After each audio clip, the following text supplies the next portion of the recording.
Hello, I am your psychological mentor, Park Seni. Today, I will introduce you to a humanistic counseling technique. Carl Rogers was an American who was born in 1902 and passed away in 1987. For those studying education, this is a very familiar name. Our advisor at Yonsei University's graduate school was a big fan of Carl Rogers. So we were made to read a lot of books about Carl Rogers, which was helpful.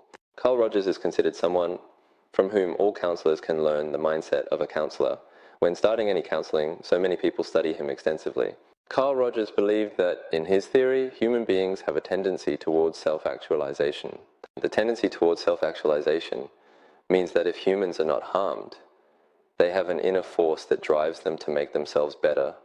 And he believed this much more strongly than the average person. He lived his life in that state. To share an anecdote, when he was young, there was a dirty, musty and smelly barn. Yet a beautiful rose was blooming right there.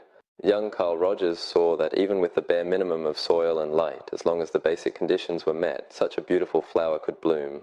He believed it at that time. Even if humans are given just the bare minimum, they have an inherent power to use that to make themselves better. This is the tendency towards self-actualization. I also believe in something similar. Well, I always believe that humans inherently want our center to be like this. Therefore, realizing that I am also such a being, I aim to make our center better and more impressive with high-level advice, and I hold this as a life philosophy. In any case, Carl Rogers also believes in something similar. But this is a kind of life framework, and because of the strength to maintain this framework more powerfully and solidly than others in any situation, one can live as a being that provides healing help to others. However, Carl Rogers believed that anyone could become an excellent counselor if they possessed just 3 specific characteristics. Those 3 things are, first, genuineness, second, empathy, and third, unconditional acceptance. It's very simple, isn't it? If you just do this, you can provide others with the highest healing effect as a counselor. But although these 3 words are simple, when you delve deeper, you realize that they hold tremendous value and are not something just anyone can achieve. Let's first look at genuineness. First, genuineness. Now, raise your hand if you can calmly say that you've never ever told a lie since you were born. You all have probably lied in unavoidable situations, and so have I. That's why every language in the world has terms like white lie in English as an excuse for such things. It must be so difficult to always be truthful that every language in the world has the term white lie, right? However, a person with genuineness can exert an incredible amount of power. I can explain that part separately, but since the video will get long, I'll explain it if there's an opportunity later. Not everyone can consistently maintain genuineness, and the power that comes from having true genuineness is far greater than what someone without it possesses. Second, empathy. To briefly explain empathy with a fable, it's about a princess. A 5-year-old princess is asking for the moon. She says she'll starve herself and go on a hunger strike if she doesn't get the moon, which greatly worries her father, the king. So, he announced to the entire nation that if anyone could change the princess's mind, he would give them half of his fortune. And many scholars came forward. Doctors came and asked, "Princess, do you know how far the moon is from the earth? Do you know how heavy the moon is?" They continued in this manner, talking about the moon's diameter and such, right? So the 5-year-old princess didn't know. She couldn't understand. She continued to wither away. Then, a jester who heard the news while traveling went to the princess and asked, "Princess, what shape is the moon?" "The moon is round." "What about the size of the moon?" "I can cover it with my fingernail like this, with my pinky finger." "Oh, I see. Then what about the color of the moon?" "It shines white." "Ah, then." "Princess, I will bring the moon for you," he said, and asked a blacksmith to make a small shining orb. He presented it to the princess, saying, "Here is the moon," and the princess, like a child, was so delighted.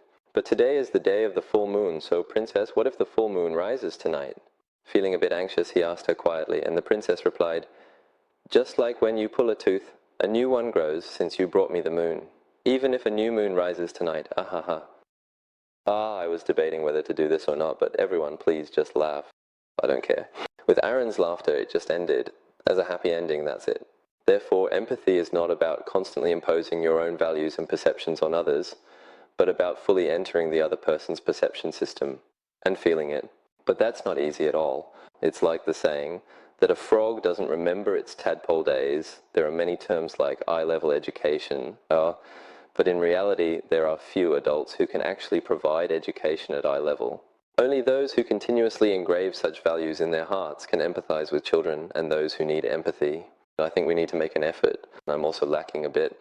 The third is unconditional acceptance. This is also quite remarkable, but it's really not easy. You think you're good at it. I'll line up some students going through their rebellious phase in front of you, and let's see if you can offer unconditional acceptance. Unconditional acceptance is very meaningful. Oh, to illustrate how powerful this can be, there's the story of Les Miserables, Jean Valjean. As you know, Jean Valjean stole a piece of bread and was sentenced to an absurdly harsh punishment, becoming like a ticking time bomb when he re-entered society. In that state, he steals the silver candlesticks from the monastery and runs away, but the police catch him and take him to the priest for questioning. What did the priest say? He said, yes, I gave these to him, and I felt bad for only giving one, so it's good that you brought him back. Then he told Jean Valjean, take this one as well. At that moment, Jean Valjean's entire life changes because he experienced unconditional acceptance. That value, it's something incredible, and not just anyone can offer it. Few can do that. No, Huang Hejong-sung played that role. You know Huang Hejong-sung's story?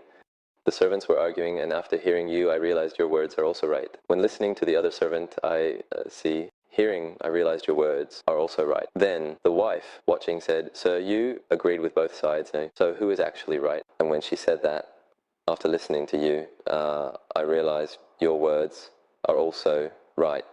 It might seem a bit frivolous, but in fact, isn't it a part that can be practiced by an ordinary person, considering the inner strength, depth, and the unconditional acceptance mindset? So this is something we should always keep in mind.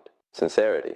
In living our lives, we should continuously think about the value of sincerity, empathy, and unconditional acceptance, and live a life that acknowledges these values.